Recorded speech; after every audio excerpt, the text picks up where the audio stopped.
guys. Anasad mi guys. Tulo na mi kabuok. Sa una duha karon tulo na guys. Balik mi diri guys. Lah, gini buka tara ho. Ginamusan.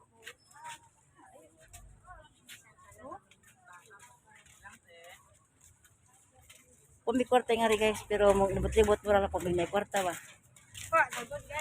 Kung may kwarta niya nga rin, di ba siya? Bas rin, magkawat niya ni Ron.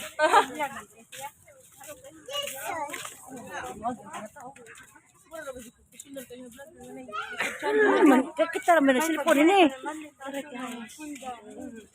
Dari mga punta guys. Naibag siya guys.